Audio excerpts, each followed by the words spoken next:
ప్రేమ ద్వారా ఆకర్షింపబడి ఆయన సన్నిధికి వచ్చిన మీ అందరికీ యేసుక్రీస్తు నామములో నా వందనాలు. కీర్తనలు లాస్ట్ వీక్ ఏం మాట్లాడుకున్నాం?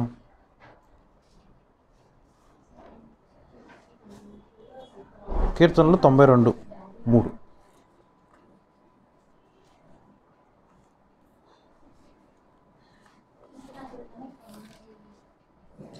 యెహోవాను స్తుతించుట మంచిది, మహోన్నతుడా నీ నామమును కీర్తించుట మంచిది. ఉదయమున నీ కృపను, ప్రతి రాత్రి నీ విశ్వాస్యతను 10 తంతుల స్వరమండలముతోనూ గంభీర ధ్వనిగల సితారాతోనూ ప్రచురించుట మంచిది. చిన్న ప్రేయర్ చేసుకుని వాక్యం చూసుకుందాం. స్తోత్రమునైనా మహాగణుడా, మహోన్నతుడా, గట్టి పరకతో సైతం నువ్వు మాట్లాడించగలిగిన సమర్థవంతుడు ప్రభు. గాడిదకు మానవ స్వరాన్ని ఇచ్చున్నావు ప్రభు. ఒకసారి నన్ను కూడా నువ్వు జ్ఞాపకం చేసుకో. నేనైతే గడ్డి పరక కన్నా గాడిద కన్నా హీనమై ఉన్నవాడిని అయ్యా.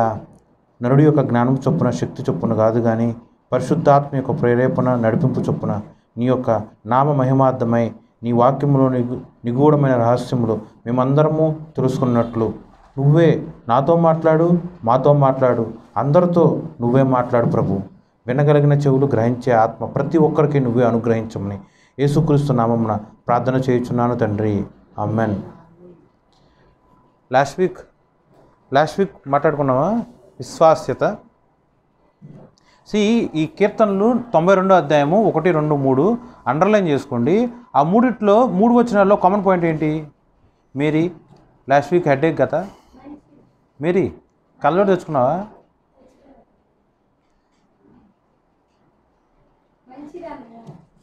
జాగ్రత్తగా మీరు పరిశీలన చూడండి.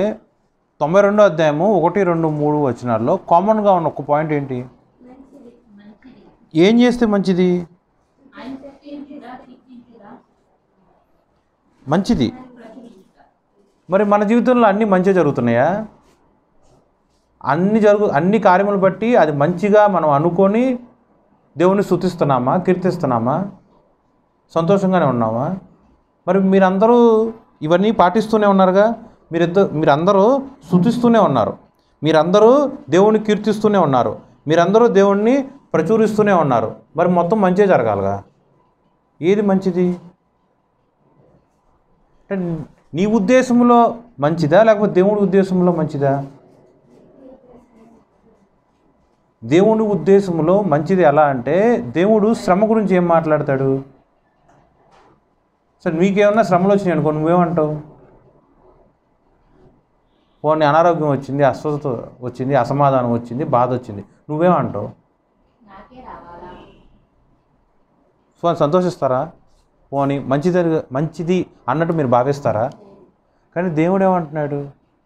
శ్రమ పొందుట వలన విధేయత వస్తుంది.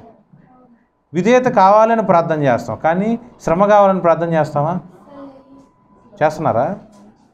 మరి ఎందుకు శ్రమలు వస్తాయి? యేసుక్రీస్తు ప్రభు వారు శ్రమ అనుభవించారా లేదా? యేసుక్రీస్తు ప్రభు వారు శోధన అనుభవించారా లేదా? మనుషులందరికీ కలుగు సర్వసాధారణమైన శోధన ఆయన కూడా అనుభవించారు కదా. శోధనలో ఆయన కూడా సహానుభావం కలిగి ఉన్నారు. కాబట్టి మనుషులు ఎవరైతే శ్రమ లేకపోతే శోధన అనుభవిస్తారో వాళ్ళందరి పట్ల జాలి కలిగి, ఓర్పు కలిగి వాళ్ళని హెల్ప్ చేస్తానికి ఎప్పుడు చేయి చాపి రెడీగా ఉంటాడు. మరి మనం ఎలా ఉంటున్నాం? సంతోషిస్తున్నామా? కీర్తిస్తున్నారు, కానీ అది మంచిదే అగునట్లు మీరు కీర్తన చేస్తున్నారా? ప్రచురిస్తున్నారు, అది మంచిది అగునట్లు మీ యొక్క ప్రచురం ఉన్నదా? స్తుతిస్తున్నారు, మంచిది అగునట్లు మీ యొక్క ప్రవర్తన ఉందా? సో నా ఉద్దేశం ఏంటంటే, దేవుడు మనకు కలిగిన ఆస్తిపాస్తులు, ఈ లోక అవసరతలు బట్టి, ఈ లోకానుసారముగా ఉన్న ఇటువంటి ఆధిక్యతను కూడా దేవుడు లెక్క పెట్టడం, ఎన్నికలో కూడా తీసుకోడు. దేవుడు ఏది ఒకే ఒక్కటి ఎన్నికలో తీసుకుంటాడు. ఏంటిది?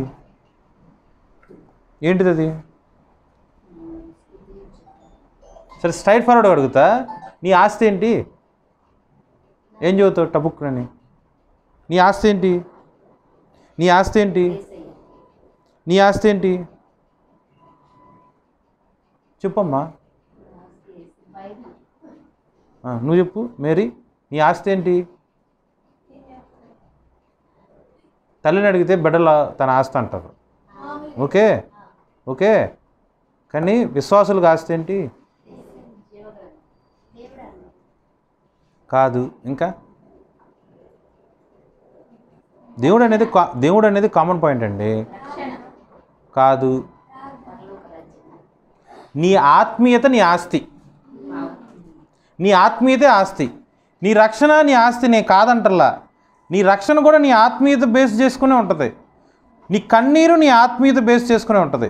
నువ్వు ఆత్మీయతలో ఎదుగుదల కలిగి ఉన్నావు అనుకో, నీ బాధను బట్టి నీ కంటి నుంచి చుక్క కన్నీరు రాదు, దేవుణ్ణి స్తుతిస్తావు. నీ కష్టంలో నువ్వు దేవుణ్ణి స్తుతిస్తావు. దావీదు గారు ప్రార్థన చేశారు, చేసిన పాపము ప్రాయశ్చిత్తం కోసమే కన్నీరు గార్చారు. ఓకే, దేవుణ్ణి దగ్గర నుంచి క్షమాపణ పొందుకోవటానికే లీటర్స్ ఆఫ్ వాటర్ ప్రాయశ్చిత్తముగా పరుపు తేలాడేటట్టు కన్నీరు గార్చారు. దాంట్లో ఆయన పర్సనల్గా కార్చిన కన్నీరు ఒక చుక్కుందా? పర్సనల్గా అంటే తన సొంత అవసరముల కోసం కార్చిన కన్నీరు ఒక చుక్కుందా? ఉండున్నట్లయితే అది కూడా రాయాలిగా. సో నువ్వు ప్రార్థన చేస్తున్నారు, బైబిల్లో ఉన్న భక్తులు ప్రార్థన చేస్తున్నారు, నేను ప్రార్థన చేస్తున్నాను.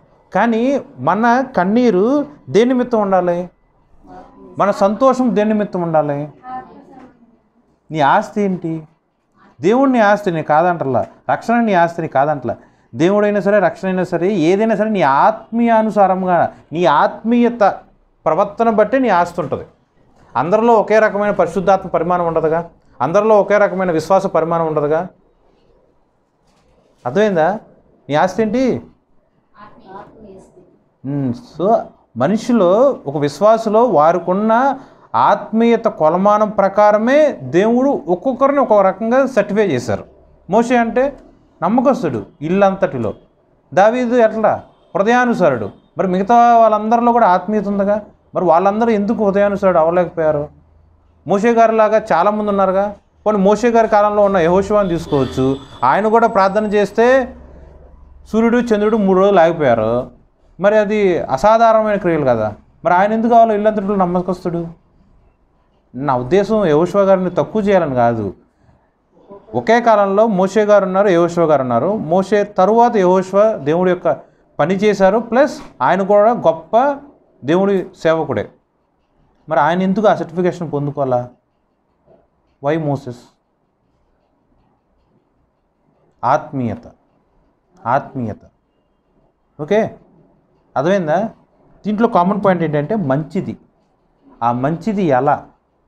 నువ్వు ఆత్మలో ఎదుగుతున్న కొద్దీ శ్రమల యొక్క సహానుభావము నువ్వు అనుభవించిన కొలది నీలో మారుతూ ఉంటుంది. ఎల్కేజీ చదివేవాడికి ఎల్కేజీ ఎప్పటికీ కష్టమే. నీకు ఆల్ఫాబెట్స్ వచ్చేసి ఉన్నాయి కాబట్టి నీకు ఆల్ఫాబెట్స్ అంటే కష్టం కాదు కదా. 10th క్లాస్ వాడికి ఎల్కేజీ కష్టమా? ఎల్కేజీ వాడికి ఎల్కేజీయే కష్టం, ఇంక 10th క్లాస్ ఏం చదువుతాడు? ఆత్మీయత కూడా అంతే.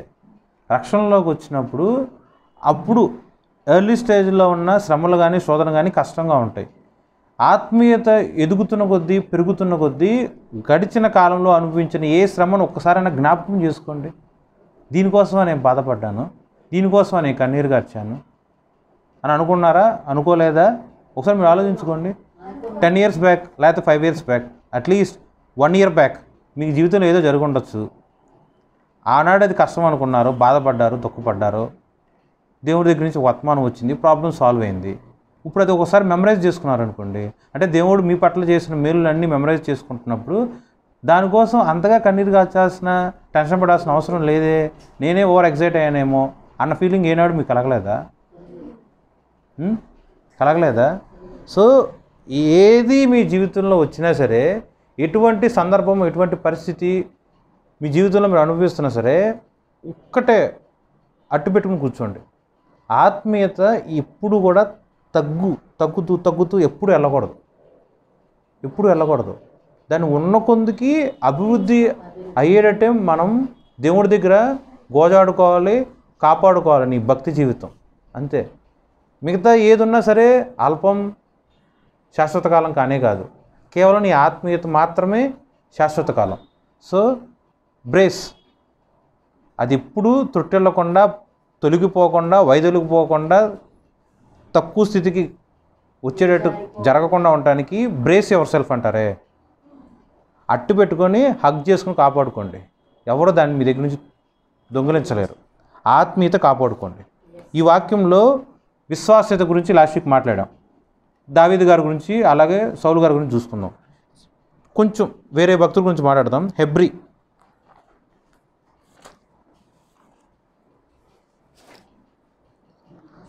అపోస్తులు అంటే ఎవరు? అపోస్తులు అంటే ఎవరు? ఆది అపోస్తులు అంటే వాళ్ళందరూ వస్తారు. అసలు జనరల్గా అపోస్తులు అంటే ఏంటి? అపోస్తులు అంటే పదానికి అర్థం ఏంటి? ఇప్పుడు నిస్సీ అనే పేరు ఉంది. నిస్సీ అంటే యెహోవా ధ్వజము అంటారు. ఓకే, మేరీ అంటే ఇదిగో యేసయ్య యొక్క మదర్ అని అంటారు. మరి అపోస్తులు అంటే యేసయ్య శిష్యులు. ఇంకా ఎత్తబడే ఒక సంఘముకి దూతలు వాళ్ళు. ఓకే, అపోస్తులు అనే పదం రాసినప్పుడు దానికి ఇలా బ్రాకెట్లో అర్థం రాసి ఉంటుంది. కొత్త నిబంధన గ్రంథంలోనే ఉంటుంది. అపోస్తులు అంటే సంఘము దూతలు. ఓకే, సంఘపు యొక్క దూతలు, ఎత్తబడే సంఘం యొక్క దూతలు అపోస్తులు అంటే. ఓకే, ఇప్పుడు అపోస్తులు ఎవరు అనగానే మీరు ఆది అపోస్తులైన 12 మంది పేర్లు టకటకట చెబుతారు. సరే, నాకు తెలియని మీకు తెలిసినవి ఇంకెవరన్నా అపోస్తులు చెప్పగలరా?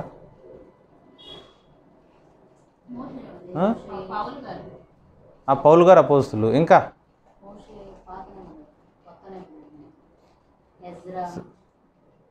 వాళ్ళందరూ ప్రవక్తలు. సరే, డ్రాగ్ చేయటం ఎందుకండి? యేసుక్రీస్తు ప్రభువు అపోస్తుడు, తెలుసు అది.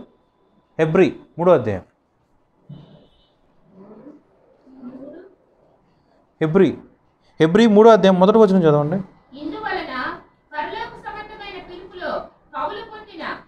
పాలు పొందిన పరిశుద్ధ సహోదరులారా, మనము ఒప్పుకొనిన దానికి అపోస్తలుడును ప్రధాన యాజకుడునైన యేసు మీద లక్ష్యముంచుడి. అది ఓడి అండర్లైన్ చేసుకోండి. యేసుక్రీస్తు ప్రభు అపోస్తులు ఏంటండి? యేసుక్రీస్తు ప్రభు ప్రధాన యాజకుడు ఏంటండి? ఆయన మనిషి కాదుగా, దేవుడుగా. మరి ఎందుకు ఇలా రాసుంది? హెబ్రీ పత్రిక అనేది తెలియందేం కాదేమో. అపోస్తులైన పౌలు గారి చేత లిఖింపబడ్డ ఈ యొక్క హెబ్రీ పత్రికలో ఇంకా చాలా మర్మాలు ఉంటాయి. మరి ముఖ్యంగా పాత నిబంధన గ్రంథం, కొత్త నిబంధన గ్రంథం మధ్య ఉన్న వేరియేషన్స్ చాలా స్పష్టంగా రాసి ఉంటారు. ఒకటి కాదు, ఎన్నో డిఫరెన్సెస్ రాస్తారు. పాత నిబంధన గ్రంథంలో ఉన్న యాజకుడు, ప్రధాన యాజకుడు, వాళ్ళందరూ కూడా బలులు అర్పిస్తారు. అవునా? దేవుడి యొక్క గుడారంలోనికి వెళ్ళి వాళ్ళందరూ కూడా బలులు అర్పిస్తారు. వాళ్ళు బలులు అర్పించేటప్పుడు ఎలా అర్పిస్తారు? ఫస్ట్ ఆ యొక్క యాజకుడు చేసిన బలి అనగా ఫస్ట్ యాజకుడు చేసిన పాపముల యొక్క పరిహార నిమిత్తమై తన నిమిత్తం బలి అర్పిస్తాడు. అది గువ్వలు, మేకలు, పశువులు వగేరా వగేరా పక్షులు. తన నిమిత్తం బలి అయిపోయిన పిమ్మట తన యొక్క ప్రజల యొక్క పాప పరిహార్థమై బలు అర్పిస్తారు. సంవత్సరానికి ఒకసారి ప్రధాన యాజకుడు తన పాప పరిహార్థం అలాగే ప్రజల యొక్క పాప పరిహార్థం నిమిత్తమై ఆ యొక్క రక్తము చిందించిన ఆ యొక్క బలి తీసుకుని వెళ్ళి దేవుడి యొక్క సన్నిధిలో అర్పిస్తారు. ఇదంతా తెలుసు కదా. ఇదంతా 8వ వచనంలో ఉంటుంది. అలాగే నిర్గమాకాండము, లేవీకాండము, ద్వితీయోపదేశ కాండంలో కూడా స్పష్టంగా రాసి ఉంటుంది. ఇంత రాసి ఉంటుంది కదా. మరి యేసుక్రీస్తు ప్రభు ఎలా అయ్యాడు ప్రధాన యాజకుడు? ఆలోచించేయండి. యేసుక్రీస్తు ప్రభువుని ఎలా ఒక అపోస్తుడుగా ఇక్కడ సంబోధించారు అంటే ఆయన కూడా 12 మందిలో ఒకడని అర్థమా? కాదుగా. మరి ఏంటి అర్థం? ప్రధాన యాజకుడు ఏంటి? దేవుళ్ళలో పాపం లేదు, కానీ నా పాపమును నీ పాపమును ఆయన మీద వేసుకున్నారు. ఆయన మీద వేసుకుని ఆయన ఆ యొక్క కలవర కొండలో జరుగుతున్న ఆ యొక్క సంఘటనలో ఆయనే పాపముగా ఎంచబడి ఉన్నాడు. ఓకే, అప్పటి వరకు ఆయనలో పాపం లేదు. ఆ సెకండ్ వరకు పాపం ఆయన మీద మోపబడి ఉన్నది. ఆ పాపం ఎవరిది? నాది, ఇంకా నీది, ఇంకా విశ్వాసులందరిది, ఇంకా అవిశ్వాసులు కూడా, లోకంలో ఉన్న ప్రతి ఒక్కరిది. వాళ్ళందరి పాపం ఆయన మీద వేసుకున్నారు. వేసుకొని ఎలా అయితే పాత నిబంధన గ్రంథంలో ఒక యాజకుడు, ఒక ప్రధాన యాజకుడు తన పాప పరిహార్థమై బలులు అర్పించారో, ఇక్కడ కొత్త నిబంధన గ్రంథంలో దేవుడు యాజకుడుగా, ప్రధాన యాజకుడుగా ఫస్ట్ తన కొరకు బిడ్డలందరి పాపములు తన మీద వేసుకొని వాడన్నిటి కోసం తన్ను తాను బలిగా అర్పించుకున్నాడు. వేరియేషన్ చూడండి. పాత నిబంధన గ్రంథం కానీ ఏ ఒక గ్రంథంలో కూడా మనిషి అనేవాడు ఇంకో మనిషిని ఎక్కడా రక్షించలేడు. వాడు ఎంత ప్రార్థనాపరుడన్నా అవని, ఎంత ప్రవక్త అన్నా అవని, ఎంత గొప్పగా వాక్యమైనా చెప్పని, కానీ ఈ ఒక్క మనిషిని కూడా రక్షించలేడు. మరి ఎవరు రక్షించగలరు? యేసుక్రీస్తు ప్రభువారు. కాబట్టి ఆయన ప్రధాన యాజకుడు, కాబట్టి ఆయనే గొర్రెపిల్ల. వాక్యం ఆయనే, వాక్యమే శరీరధారి. ఆయనే యాజకుడు, ఆయనే ప్రధాన యాజకుడు, ఆయనే గొర్రెపిల్ల, ఆయనే పాపపరిహార్థమైన బలిగా మార్చబడ్డాడు. ఇవన్నీ ఎవరి కోసం? ఇవన్నీ ఎవరి కోసం? నీకోసం కదా. నీ చూపు ఎవరి వైపు ఉండాలి? మరి దేవుడి వైపు ఉండాలి. ఇదే వాక్యంలో స్పష్టంగా రాసి ఉంటుంది. నీ కాపరి నీకోసం సిలువ వేయబడి ఉన్నాడా? నీ కాపరి నీకోసం రక్తం కార్చి ఉన్నాడా అని అపోస్తలుడైన పౌలు స్పష్టంగా చెప్తారు. కొరంథీయులకు రాసిన పత్రికలో ఉంటుంది. ఇవన్నీ చేసింది ఎవరు? యేసుక్రీస్తు ప్రభువారు. అలాంటి యేసుక్రీస్తు ప్రభువారు మీద మాత్రమే నీ యొక్క లక్ష్యం ఉండాలి. యేసుక్రీస్తు ప్రభు మీద లక్ష్యం ఉండాలి అంటే దాని అర్థం ఏంటి? మనిషి మీద లక్ష్యం, గురి ఉండకూడదు. అపోస్తలుడు ఎవరు? ప్రధాన యాజకుడు ఎవరు? కాపరి ఎవరు? గురువు ఎవరు? తండ్రి ఎవరు? బోధకుడు ఎవరు? అన్నీ యేసుక్రీస్తు ప్రభువారే. మరి మేమెవరం? జస్ట్ సహోదరులం. ఎవరు వాక్యం చేసినా, ఎవరు పరిచర్య చేసినా, ప్రవక్తగా ఉన్నా సరే వాళ్ళందరూ కూడా సహోదరులు. అల్టిమేట్గా దేవుడికి ఇవ్వాల్సిన ఆధిక్యత దేవుడికే ఇవ్వాలి. కాపురులు అంటే కాపురులే, కానీ దేవుడితో సమానముగా ఒక విగ్రహాన్ని ఎలా అయితే పూజిస్తారో అలా కాపురను కానీ ప్రవక్తలను కానీ పూజించకూడదు. మనం అలా హృదయంలో హెచ్చించకూడదు. జస్ట్ ఓన్లీ యేసుక్రీస్తు ప్రభువారు మాత్రమే. ఇప్పుడు మోషే గురించి మాట్లాడుకుంటున్నాం. 3వ అధ్యాయంలో రాసుంటే చూడండి, 2వ వచనం. దేవుని ఇల్లంతటిలో మోషే నమ్మకముగా ఉండినట్టు ఈయన కూడా నమ్మకముగా ఉండెను. ఈ వాక్యం ఉంది కదా, ఈ వాక్యం ఇంకోసారి నువ్వు చదువు, నీ పేరు పెట్టుకొని చదువు.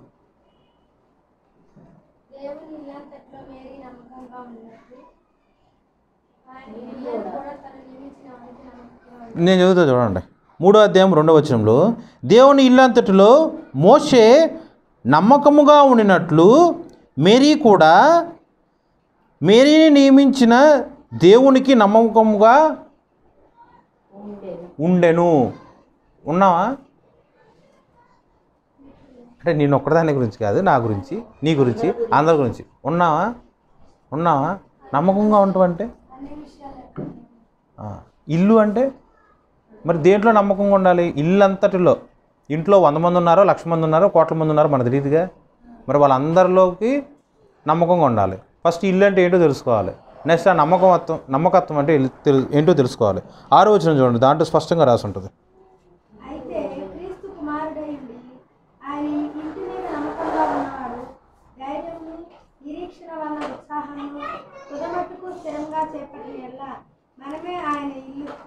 చాలండి. ఇల్లు అంటే ఏంటి?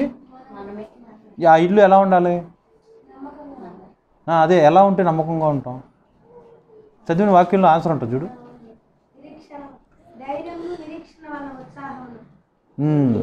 చాలా చిన్న చిన్న పదాలండి, కానీ చాలా జాగ్రత్తగా పరిశీలనగా చదువుకోండి.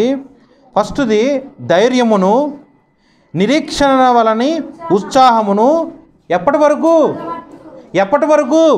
తుదమట్టుకు స్థిరముగా చేపట్టిన. మరి నువ్వు తుదమట్టుకు ఉన్నావా?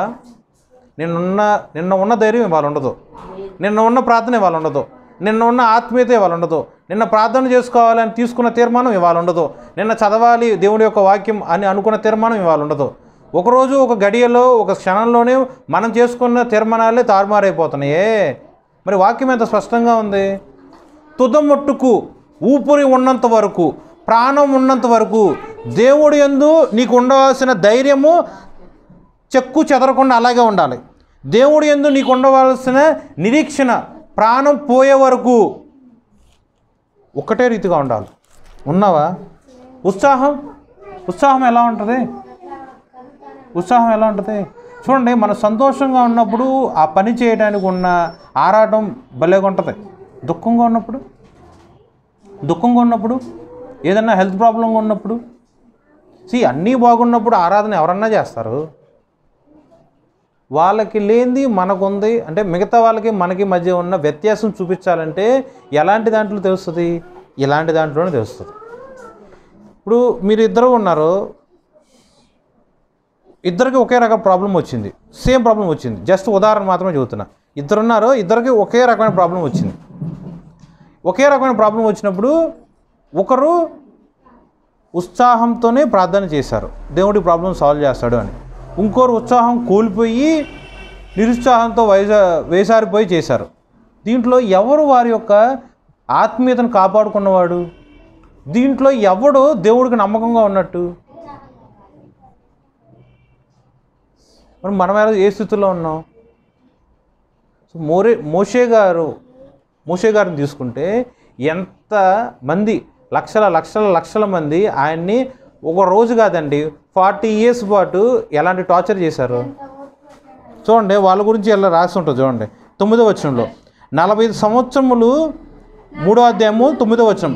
40 సంవత్సరములు నా కార్యములు చూచి మీ పితరులు నన్ను పరీక్షించి శోధించిరి.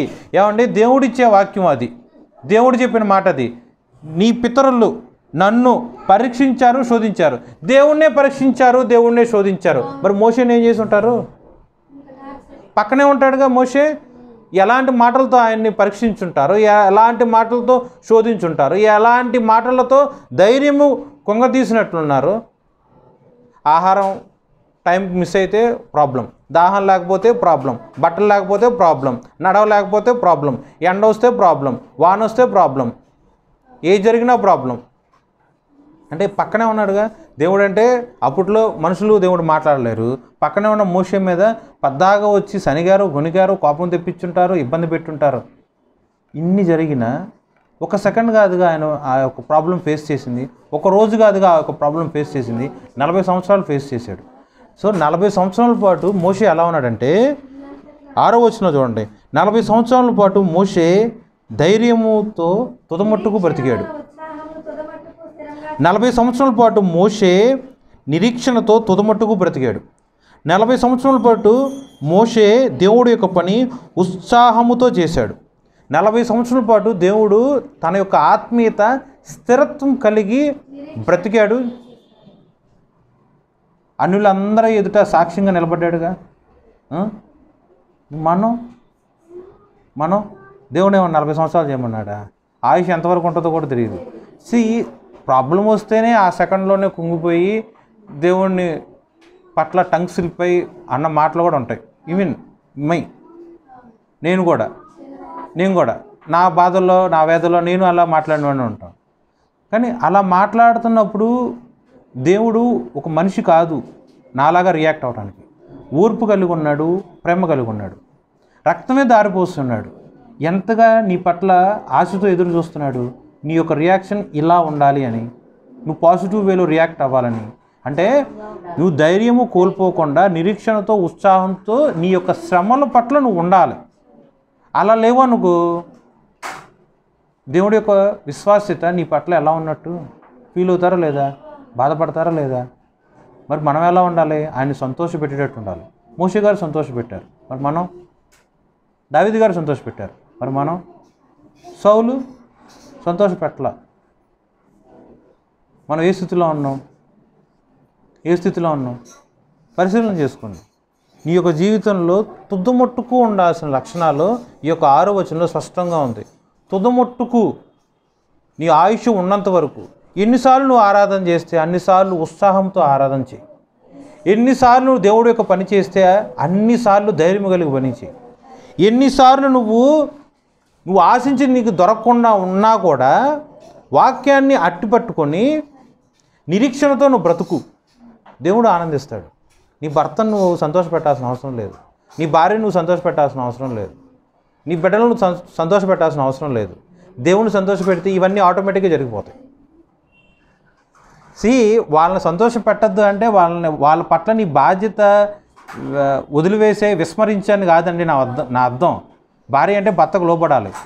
నేను ఎలా మాట్లాడానంటే, నువ్వు దేవుణ్ణి సంతోషపెట్టు, దేవుడి పట్ల ఇలా నిరీక్షణతో, ధైర్యంతో, ఉత్సాహంతో ఉండు. మిగతా భర్త, భార్య, బిడ్డలు, నీ యొక్క ఇహలోక సంబంధమైన అన్ని పనులు ఆటోమేటిక్గా దేవుడు ఫిక్స్ చేస్తాడు. నువ్వు దేవుణ్ణి ప్లీజ్ చేస్తే, దేవుణ్ణి నువ్వు సంతోషపెడితే ఇలాంటి క్రియలన్నీ కూడా ఆటోమేటిక్గా జరిగిపోతాయి. కానీ మనం ఎలా ఉన్నాం? దేవుడి కోసం వెచ్చించాల్సిన సమయము ఆ టైంలో మనుషులు వచ్చినా, బిడ్డలు వచ్చినా లెట్ ఇట్ బి కాంప్రమైజ్ అయిపోయి దేవుడు టైం దొంగలించుకొని మనుషులుగా ఆ టైం అప్పచెబుతున్నాం. అలా ఉండకూడదు. ఇప్పుడు వన్ ఆఫ్ ద పాయింట్ రాసుకున్నారో లేదో, యేసుక్రీస్తు ప్రభువారు అపోస్తులు. ఓకే, యేసుక్రీస్తు ప్రభువారు ప్రధాన యాజకుడు అన్నట్టు చాలామంది ప్రవక్తలు, చాలామంది దైవ సేవకులు అంతకుముందు చాలాసార్లు చెప్పడం నేను విన్నా. నేనైతే ఈ వాక్యం చదివినప్పుడే చూసా, యేసుక్రీస్తు ప్రభువు కూడా అపోస్తులు. ఎందుకు? ఆయన ఈ లోకంలోకి వచ్చినప్పుడు ఎత్తబడే సంఘము ఆయనే స్టార్ట్ చేసింది, స్థిరపరిచింది, రెడీ చేసింది. దేవుడికి అప్పచెప్పాల్సిన బాధ్యత మొత్తం ఆయన చేతుల్లోకి ఉంది. సో ఆయన అపోస్తుడు, సంఘం యొక్క దూత. ఓకే, ఇంకోటి చూడండి, ఇంకో క్వశ్చన్ చూడండి, ఆలోచించి సమాధానం చెప్పండి. యేసుక్రీస్తు ప్రభు వారు ఎన్నిసార్లు సిలువ వేయబడ్డారు?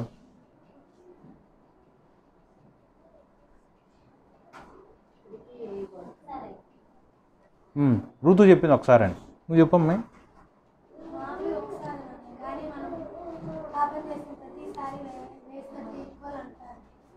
నువ్వు చెప్పు సదమ్మా.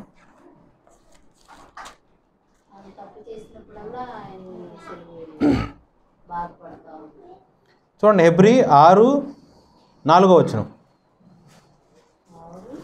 ఒకసారి వెలిగింపబడి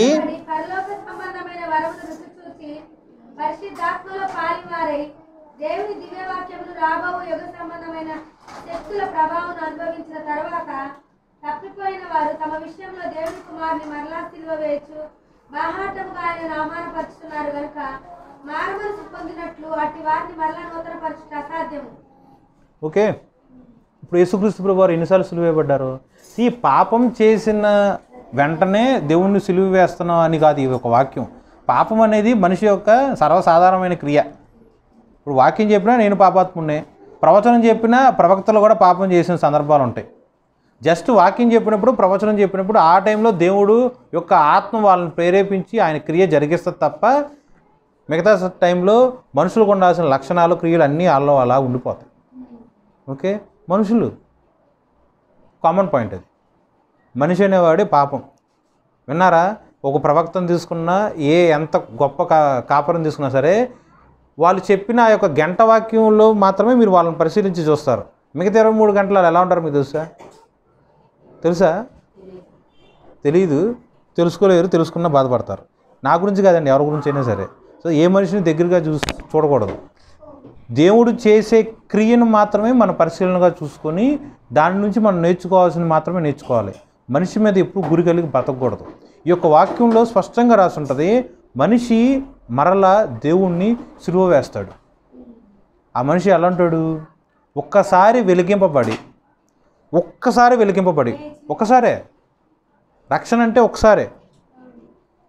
తండ్రి యొక్క కుమారుడు యొక్క పరిశుద్ధాత్మ నామంలో బాప్తిజం తీసుకొని రక్షింపబడ్డా నువ్వు ఒక్కసారే వెలిగింపబడేది.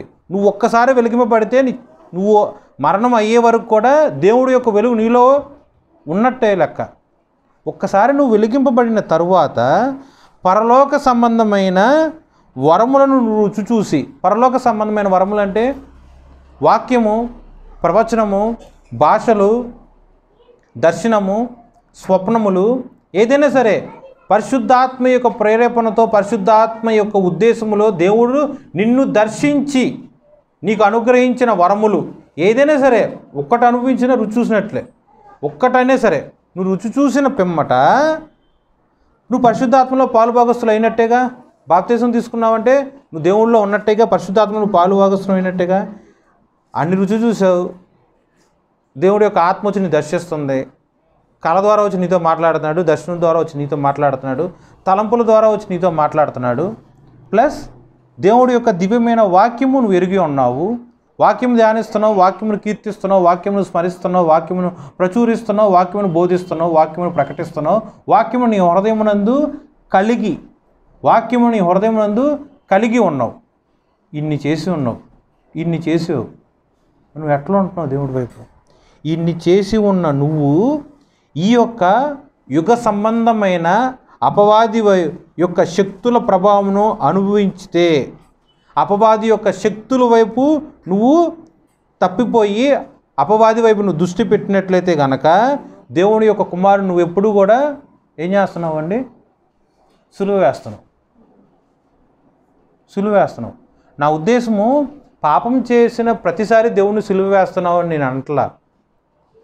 దేవుడి వైపు నువ్వు వైదొలిగిపోయి అపవాది వైపు నువ్వు దృష్టి పెట్టి అపవాది యొక్క శక్తులకి నువ్వు ఆశ్రయించి దేవుడి యొక్క దివ్యమైన వాక్యము, దేవుడి యొక్క ప్రేమను మొత్తం కూడా నువ్వు అల్పముగా లేకపోతే అలక్ష్యము కలిగి ప్రవర్తిస్తూ ఇంకెప్పుడు కూడా దేవుడి వైపు వెనక్కి కూడా తిరగకుండా ఉంటారు చూసావా? అలాంటి వాళ్ళ గురించి.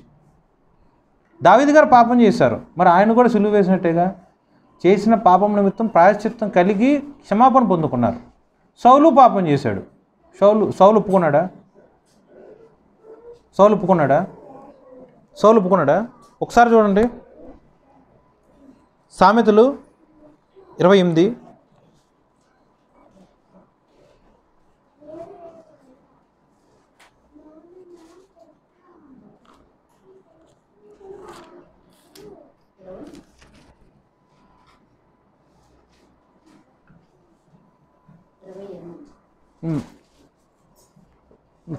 మీ అందరూ పేరెంట్స్ కదా, బాగా ఈజీగా అర్థమవుతుంది.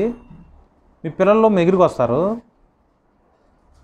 వాళ్ళు ఏదో ఒకటి బయట ఏదో బ్యాడ్ పని చేసి అంటే తప్పు పని చేసి వచ్చారు మీ దగ్గరికి. వచ్చినప్పుడు మీకు ఆ విషయం తెలియదు. గొడవగా ఎవరన్నా వచ్చారనుకోండి, ఫస్ట్ మీరేం చేస్తారు? ఇరుగు పొరుగు గారు వచ్చి మీ మీద గొడవ వచ్చారనుకోండి, మీ పిల్లోడు అట్ట చేశాడు అంటారు. అప్పుడు మీరు ఎలా రియాక్ట్ అవుతారు?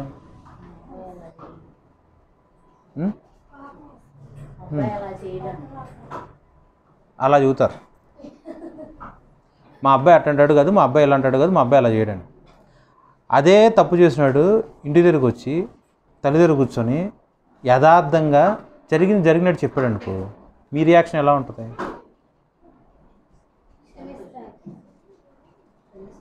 చెప్పినందుకు కొడతారా?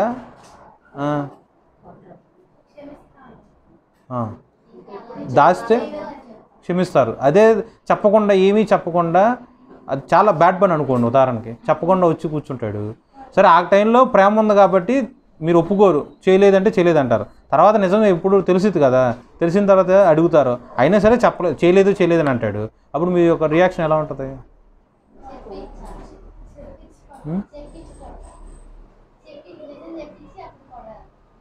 నిజం నువ్వు ఎంత ట్రై చేసినా నిజం చెప్పట్లా. అప్పుడు అలా కాదు ఇలా కాదని ఎన్ని రకాలుగా అడిగినా వాడు నిజం చెప్పట్లా. అప్పుడు ఏం చేస్తారు? కొడతారు, కొట్టినా నిజం చెప్పట్లా. అప్పుడు కొట్టినా సరే నేను చేయట్లేదు అంటాడు. అప్పుడు ఏం చేస్తారు మీరు?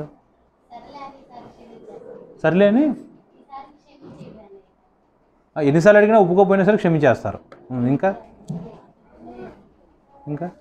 ఇంకేం చేస్తారు? నువ్వేం చేస్తావు విశాలి? వాటిని సముదాయించి వాడు చెప్పే వరకు వెయిట్ చేస్తాడు, నిరీక్షణతో చూస్తాడు చెప్పేది. అయినా సరే చెప్పట్లా.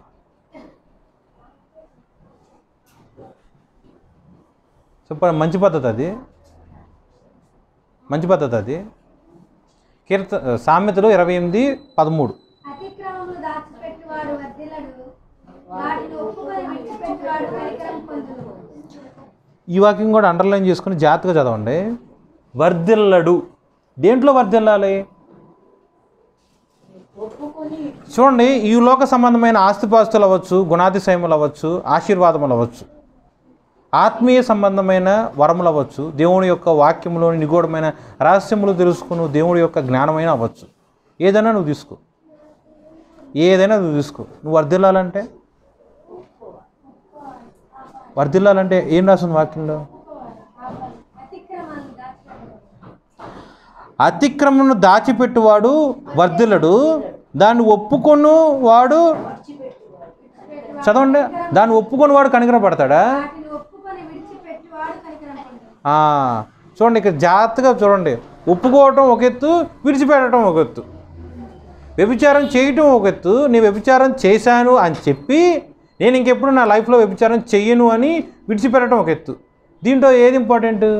వ్యభిచారం చేయటం అని కన్ఫెస్ చేయడం ఇంపార్టెంటా? విడిచిపెట్టడం. దావీదు గారు వ్యభిచారం చేశారు, విడిచిపెట్టారా లేదా? సౌలు ఏం చేశాడు? అతిక్రమలను దాచిపెట్టాడు. ఆ అతిక్రమం మొత్తం కూడా దేవుడికి తెలుసు, ప్లస్ ప్రవక్తగా ఉన్న సమూయేలు గారికి తెలుసు. ఆయన దీర్ఘదర్శి, ఆయన మరుగైంది కూడా ఏం లేదు, ఆయనకి మొత్తం తెలుసు. ఎన్ని రకాలుగా అడిగారు లాస్ట్ వీక్ మాట్లాడి ఉండొచ్చు. 1 సమూయేలు 15వ అధ్యాయంలో మొత్తం రాసి ఉంటుంది. ఎన్ని మార్లు అడుగుతాడు, ఎన్ని మార్లు అడిగినా సరే ఒకటే మాట, నాకు తెలియదు, లేదా నేను చేయలేదు, లేకపోతే ఇదిగో సైనికులు చేశారు, లేకపోతే ఇదిగో జనులు చేశారు, లేకపోతే ఇలా పలానా వాళ్ళు చేశారు అని మొత్తం వేరే వాళ్ళ మీద తోసేశారు. ఒక్కసారన్నా సరే అవును నేను చేశానన్నాడా? సో నేను ప్రార్థన చేసుకుంటున్నావు, నువ్వు ప్రార్థన చేసుకుంటూ పరిశుద్ధాత్మ దేవుడు నువ్వు ప్రార్థన చేసుకునే టైంలో నీ హృదయాన్ని దర్శించి నువ్వు తెలిసి చేసిన అతిక్రమములు, నువ్వు తెలియక చేసిన అతిక్రమములు నీకు దేవుడు జ్ఞాపకం చేస్తాడు. విన్నావా? నీ జ్ఞాపకంలోకి రావు, దేవుడు నీకు జ్ఞాపకం చేస్తాడు. దేవుడు నీకు జ్ఞాపకం చేసినప్పుడు అవును నేను చేశాను ప్రభువా ఒప్పుకోవటం, ఇక పిమ్మట నేను చెయ్యను, కానీ నా బలహీనత ప్రకారం నేను చేస్తానేమో, పరిశుద్ధాత్మ యొక్క అగ్ని కంచి నా మీద ఉంచి చేయకుండా నువ్వు నాకు తోడుగా ఉండు అని ఆయన సహాయం అర్థించి అలా నువ్వు ప్రార్థన చేస్తే అది దైవ చిత్తానుసారమైన ప్రార్థన. అలా చేయకుండా దేవుడు జ్ఞాపకం చేసినా సరే నేను చేయలేదు, నాకు తెలియదు, లేకపోతే వాడెవడో ప్రేరేపిస్తేనే నేను అలా టంగ్ స్లిప్ అయ్యా, వాడు నన్ను కోపంతో రేపెట్టాడు కాబట్టి నేను బూతులు మాట్లాడా, లేకపోతే నేను శపించా, ఇలాంటి కాకమ్మ కహానీలు బుల్ స్టోరీస్ చెప్పామనుకో, జ్ఞానమే సృజించిన వాడు, జ్ఞానాన్ని నీకు అనుగ్రహించిన వాడు, ఆయన దగ్గర నుంచి ఎలా మనం ఎక్స్క్యూజ్ పొందుకోగలం? సో మన ప్రార్థన ఎప్పుడూ కూడా అతిక్రమలను దాచిపెట్టేవాడిలాగా ఉండకూడదు. దేవుడి దగ్గర ప్రతిదీ, తల్లి బిడ్డ మధ్య అంత డిస్టెన్స్ ఏముండదు, అన్నీ చెప్పుకుంటారు. మరి తల్లి కన్నా తండ్రి కన్నా బిడ్డల కన్నా ఎక్కువగా ప్రేమించిన జీవము కలిగిన దేవుడి దగ్గర ఒక్కటి కూడా నువ్వు దాయమాకు. ఇసుకే ఎలా అయితే ఆ ఉత్తరమును ఓపెన్ చేసి పరిచి దేవుడి దగ్గర క్లియర్గా చెప్పుకున్నాడు, అలాగే మన జీవితంలో మనం అనుభవించిన ప్రతి ఒక్క దాన్ని ప్లస్ మనం చేసిన ప్రతి ఒక్క పాపం రహస్యమునందే 3వ కంటికి తెలియకుండా దావీదు పాపం చేశాడు, కానీ దేవుడు బట్టబయలు చేశాడా లేదా?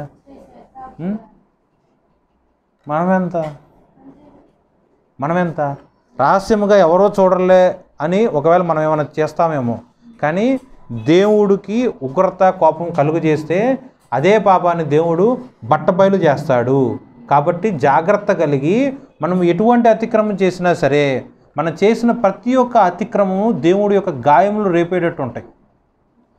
అతిక్రమం చేస్తూ వెళ్ళిపోతే ఈ లోక సంబంధమైన అధిపతిగా అధికారిగా ఉన్న అపవాది వైపు మనము బెండైపోతాం, లోబడిపోతాం.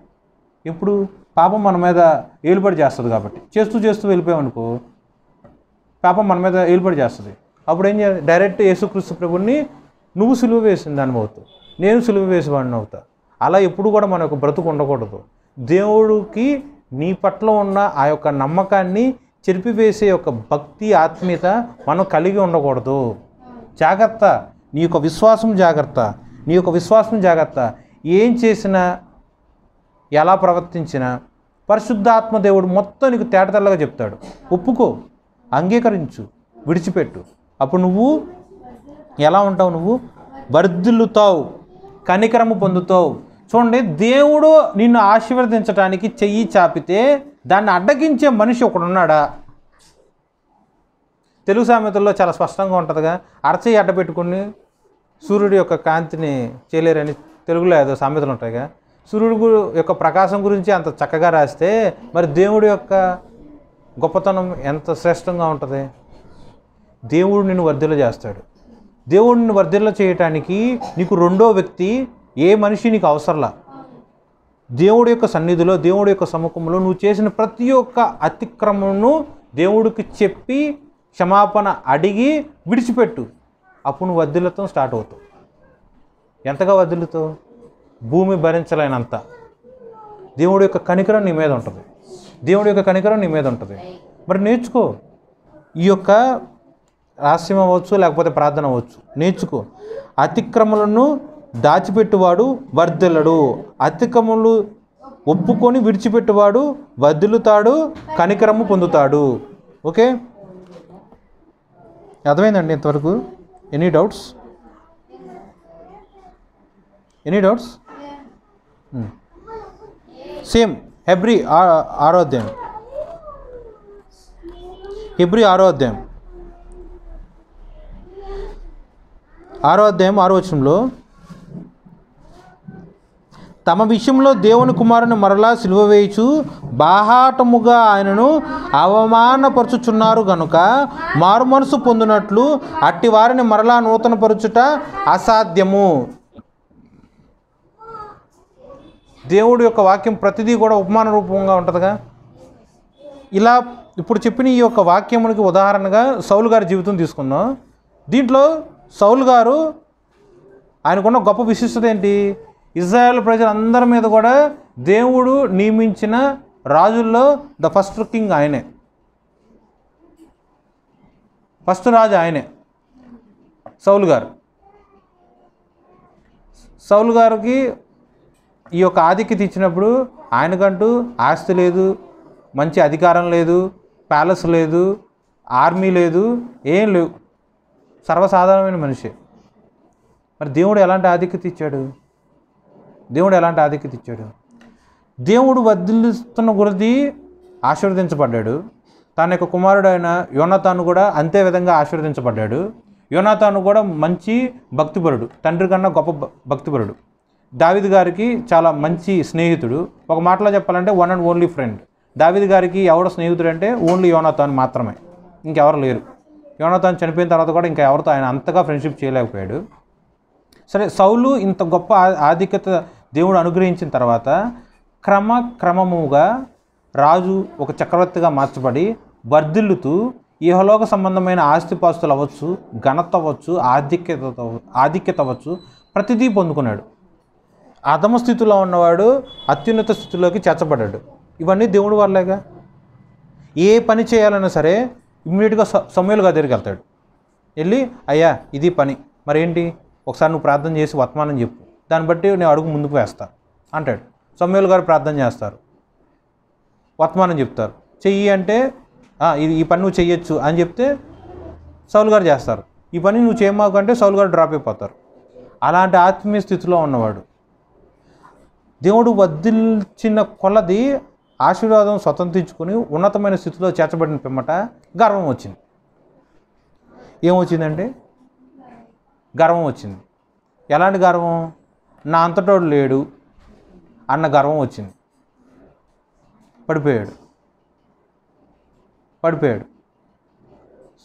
మెయిన్ థింగ్ ఏంటి దీంట్లో? ఇప్పుడు నేను చెప్పిన దాంట్లో మీకు అర్థమైంది అంటే మీకు ఇంపాక్ట్ అయిన ఒక వర్డ్ ఏదైనా చెప్పండి. ఆయన యొక్క ఆశీర్వాదం గురించి మీరు ఇంప్రెస్ అయ్యారా, లేకపోతే ఆయన పడిపోవటం గురించి ఇంప్రెస్ అయ్యారా? సౌలు అంటే గుర్తొచ్చినప్పుడు దేని గురించి గుర్తొస్తాయి? ఆయన యొక్క ఆశీర్వాదం గురించి గుర్తొస్తుందా? ఆయన యొక్క ఆత్మీయతలో పడిపోయిన విధానం బట్టి గుర్తొస్తుందా? సో ఈ యొక్క వాక్యంలో సౌలు గారి జీవితం ఎందుకు తీసుకోవాలంటే, సౌలు గారి వలన దేవుడు సిలువ వేయబడి ఉన్నాడు. సౌలు గారి వలన దేవుడు అవమానపరిచి ఉన్నాడు. సౌలు గారి వలన దేవుడు ఎంతో బాధపడి ఉన్నాడు. దీనిని బట్టి ఎప్పుడు కూడా సౌలు తన యొక్క విశ్వాస జీవితంలో మారు మనసు పొందుకోవాలా, తిరిగి దేవుడి వైపు చూడాల. దేవుని దుఃఖపెట్టాడు. తన యొక్క చివరి రోజుల్లో దేవుడికి మళ్ళీ ప్రార్థన చేశాడు. కానీ దేవుడు ఏనాడు కూడా ఆయన యొక్క ప్రార్థన ఆలకించలా, సమాధానము చెప్పలా. మనం ఎలా ఉంటున్నాం? చూడండి, సౌలు గారు చేసింది కొన్ని చెప్తా చూడండి.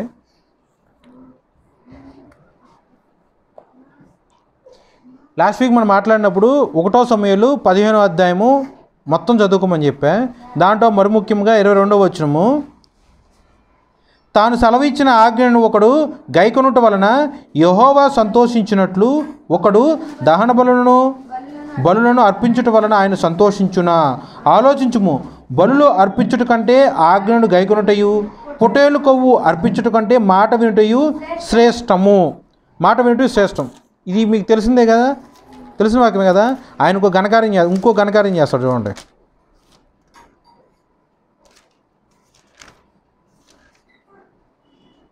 ఇరవై 22వ వచనం, 22వ అధ్యాయం, 1 సమూయేలు 22వ అధ్యాయము 18,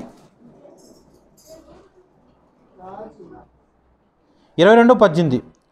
రాజు దోయేగుతో, నీవు ఈ యాజకుల మీద పడుమని చెప్పాను. అప్పుడు ఎదోమీయుడైన దోయేగు యాజకుల మీద పడి ఎఫోదు ధరించుకొనిన 80 మంది 5గురిని ఆ దినమున హతము చేశాను. మరియు చాలండి. చూడండి, సౌలు చేసిన ఒక ఘనకార్యం చూడండి. ఏఫోదు ధరించుకున్న 85 పీపుల్ ఎవరు? వాళ్ళు మనుషుల, సాధారణమైన మనుషుల కాదు, యాజకులు. దావీదు గారు ఒకానొక సమయంలో ఒక కొండ దగ్గర పారిపోయి దాక్కొని అక్కడ ప్రాణాన్ని కాపాడుకుంటూ బతుకుతూ ఉంటాడు. అలా బ్రతుకుతున్నప్పుడు ఇదిగో దావీదు పలానా ప్లేస్లో ఉన్నాడు అన్న ఇన్ఫర్మేషన్ సౌలుకు తెలుస్తుంది. సౌలుకు తెలిసిన వెంటనే సౌలు ఏం చేస్తాడు? తన యొక్క సైన్యం మొత్తం తీసుకొని దావీదు గారిని చంపడానికి అక్కడికి వెళ్తాడు. దావీదు గారిని ఎంత వెతికినా దావీదు గారు ఆ టైంలో దొరకలా, ప్లస్ చీకటి పడిద్ది. వెనక్కి వెళ్ళిపోకుండా రాత్రి అక్కడే స్టే చేస్తాడు సౌలు యొక్క సైన్యాధిపతి కూడా అక్కడే స్టే చేస్తాడు.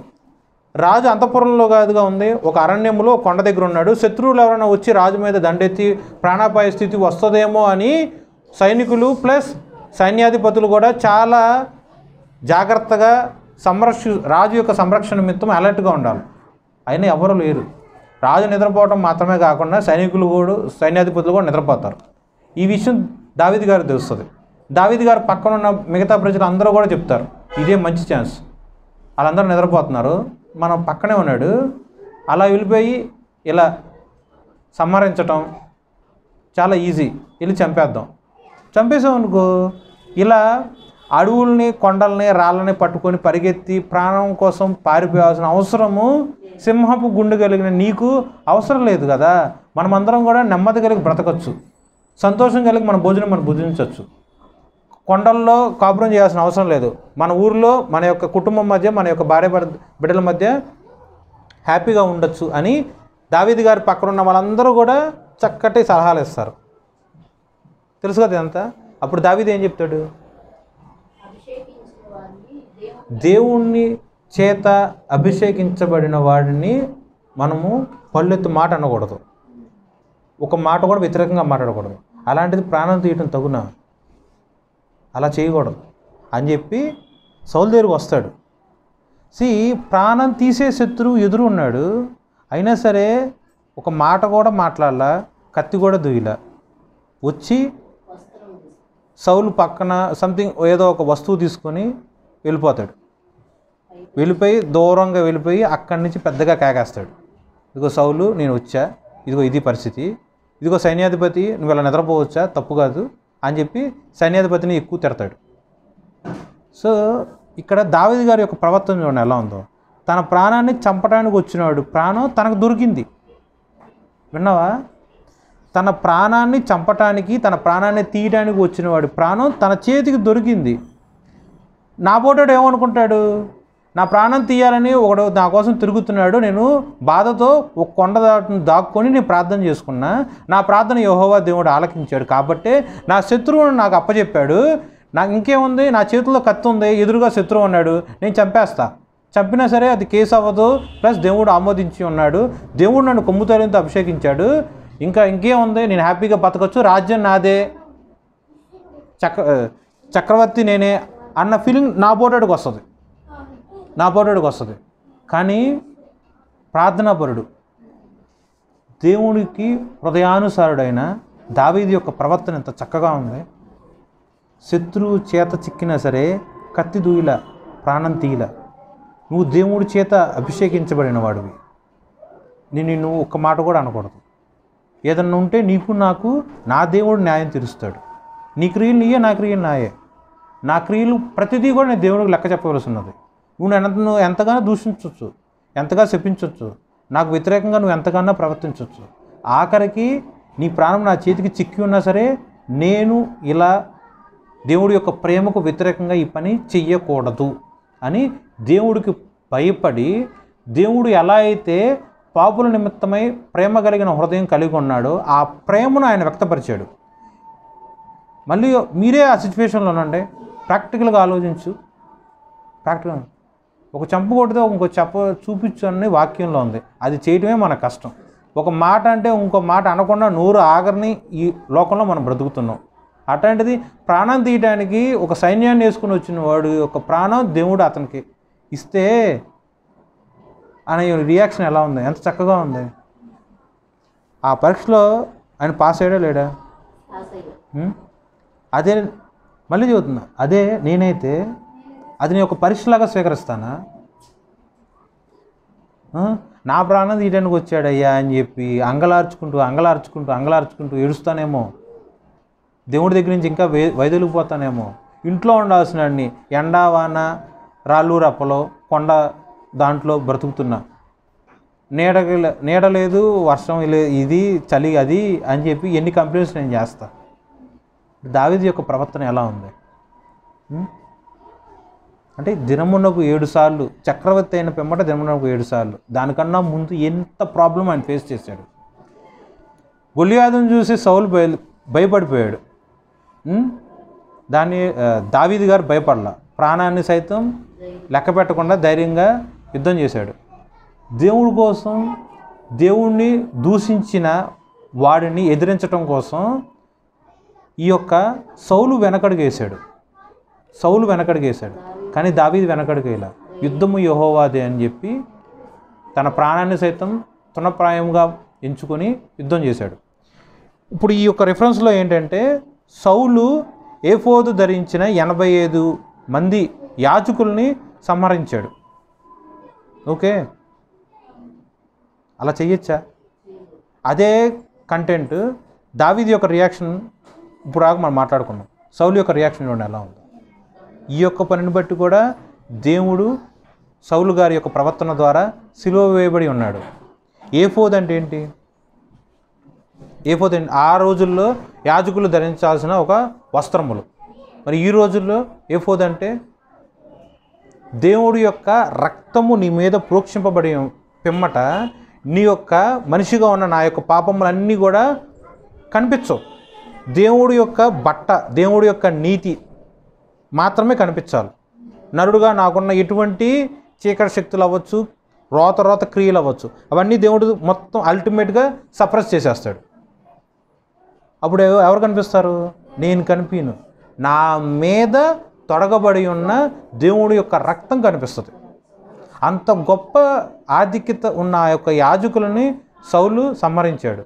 ఫస్ట్ సంహరించడానికన్నా ముందు సౌలు యొక్క పని వాళ్ళని, లేకపోతే సేవకుల్ని, సైన్యాన్ని మొత్తాన్ని అడుగుతాడు. ఆ యొక్క అంతఃపురంలో ఉన్న వాళ్ళందరినీ వాళ్ళ మీద పడిపోయి చంపేసేయండి అంటాడు. ఒక్కడు కూడా చంపనప్పుడు అన్యుడిగా ఉన్న ఆ యొక్క పేరు, అన్యుడిగా ఉన్నవాడు మీకు చెప్తే వాడు వెళ్ళి చంపుతాడు.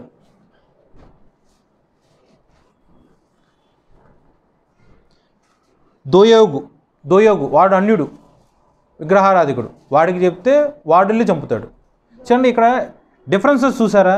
దావీదుకు ఉన్న డిఫరెన్స్ ఏంటి, సౌలుకు ఉన్న డిఫరెన్స్ ఏంటి? సౌలుకి ఉన్న ఆ యొక్క పరీక్షలో అతను ఎంత చక్కగా నెగ్గాడు. ప్రాణం శత్రువు యొక్క ప్రాణం తన చేతికి అప్పగింపబడ్డా కూడా ధైర్యం కలిగి, నిరీక్షణ కలిగి, ఉత్సాహం కలిగి దేవుడి యొక్క క్రియ మాత్రమే జరిగించి ఉన్నాడు తప్ప ప్రాణం తీయటానికి ఎక్కడ కూడా పూనుకోలే. అదే సౌలు మాత్రము 85 మందిని చంపి వారి యొక్క ప్రాణం మీద ఉన్న ఆ యొక్క అపరాధం తన మీద వేసుకున్నాడు. ఎంత బ్యాడ్ పని. సో మనం కూడా మన మీద ఈ యొక్క ఏఫోదు వంటి దేవుడి యొక్క రక్తము, రక్షణ మన మీద ధరించుకుని ఉన్నాం. మనం ధరించుకుని ఉన్నప్పుడు చూడండి, ఇది మైక్, దీని మీద మైక్ మీద ఒక క్లాత్ వేసా. క్లాత్ వేసినప్పుడు ఇదే క్లాత్ అనుకుందాం, ఇదే క్లాత్ అనుకుందాం. ఇప్పుడు మీకు పై భాగంలో మైక్ కనిపిస్తుందా, పేపర్ కనిపిస్తుందా? ఇప్పుడు ఈ మైక్ నేను, ఈ పేపరు దేవుడి యొక్క రక్తం. నువ్వు చూస్తున్నావు అక్కడి నుంచి, నీకు ఎవరు కనిపించాలి? దేవుడి యొక్క రక్తం నీకు కనిపించాలి. దాని లోపల ఉన్న మనిషి నీకు ఎప్పుడు కనిపించకూడదు. దేవుడి యొక్క ప్రేమ క్షమాపణ నీకు కనిపించాలి. మనిషికి స్వతహాగా జన్మతః ఉన్న పాపము అనగా కోపం అవ్వచ్చు, ఇటువంటి వాక్యానికి వ్యతిరేకమైన ఏ ఒక్క క్రియ కూడా కనిపించకూడదు. అన్నీ అణుచుకోవాలి, అన్నీ అణుచుకోవాలి. ఇలాంటి సిచ్యువేషన్లో నువ్వు మార్చబడాలి. నువ్వు మార్చబడుతున్నావా? నువ్వు అలా మార్చబడలేదనుకో, నువ్వు ప్రతిరోజు దేవుణ్ణి సిలువ వేసిన వాడిలాగానే ఉంటావు. నువ్వు మార్చుకోలేదనుకో, ప్రతిరోజు ప్రతి గడియ నువ్వు దేవుణ్ణి అవమానపరుస్తున్నట్లే నువ్వు ప్రవర్తిస్తున్నట్టు. కానీ దావీదు గారు అలా లేరు. దావీదు గారు అలా లేరు. తనలో పాపం ఉందని చెప్పిన పిమ్మట, దేవుడు ఆయనతో మాట్లాడటం మానేసిన పిమ్మట, తిరిగి తన యొక్క రక్షణానందం పొందుకోవటానికి, తిరిగి దేవుడితో ఉన్న రిలేషన్ మెయింటైన్ చేయడానికి ఎంతగా పశ్చాత్తాపడి ప్రార్థన చేశాడు. మనుషులందరిలో ఉన్న కామన్ పాయింట్ ఏంటంటే పాపం చేయటం. కానీ మనుషులందరిలో ఉన్న కామన్ పాయింట్ ఏంటి? అందరూ ఒకే విధంగా ప్రాయశ్చిత్తం పొందరండి. అందరికీ ఒకే రకంగా వాక్యం అర్థం కాదు, అందరూ ఒకే రకంగా వాక్యము చదవరు, అందరూ ఒకే రకంగా ప్రార్థన చేయరు. సో నీ ఆస్తి అనబడు నీ యొక్క ఆత్మీయత జాగ్రత్తగా కాపాడుకో, జాగ్రత్తగా కాపాడుకో. ఒక జనరేషన్ అంటే నీ బిడ్డలకు నువ్వేమో ఇవ్వగలవు? స్థిరాస్తులు ఇవ్వచ్చు, వెండి బంగారములు, బ్యాంక్ బ్యాలెన్సు, ఇల్లు, పొలాలు, అది కాదు. ఒక తల్లిగా నీ యొక్క ప్రార్థనే నీ బిడ్డకు ఆశీర్వాదకరం. తల్లి ప్రార్థనే బిడ్డకు ఆశీర్వాదకరం. నీ యొక్క ఆత్మీయత ఎంత ఐశ్వర్యకరంగా ఉందో దానికి తగినట్లే నీ బిడ్డ యొక్క ఆత్మీయత కూడా దేవుడు బ్లెస్ చేస్తాడు. అర్థమైందనుకుంటా. మన యొక్క ప్రవర్తనను బట్టి ఎప్పుడూ కూడా ఆయుష్ ఉన్నంత వరకు తుదమట్టుకు కూడా దేవుణ్ణి సిలువ వేసే ఒక నీచమైన హేయమైన సాక్ష్యము నేను పొందుకోకూడదు. పొరపాటున తెలుసో తెలియక ఎప్పుడన్నా పాపం చేసినట్లయితే దావీదు గారు ఎలా అయితే ఒప్పుకోలు కలిగి అతిక్రమలను చెప్పి విడిచిపెట్టి క్షమాపణ పొందుకున్నాడో, అటువలే మనమందరము కూడా మన యొక్క అతిక్రమలను విడిచిపెట్టి దేవుడి దగ్గర నుంచి క్షమాపణ పొందుకోవాలి. ఈ లోక అధిపతిగా ఉన్న దుష్టుడి యొక్క శక్తికి మనం ప్రేరేపింపబడకుండా, బెండ్ అవ్వకుండా, మన యొక్క దృష్టి కేవలము నిత్యుడగు అపోస్తుడగు ప్రధాన యాజకుడైన దేవుడి పట్ల మాత్రమే మన యొక్క కంటి దృష్టి ఉండాలి. దేవుడి వాక్యం దీవించును గాక. ఆమేన్.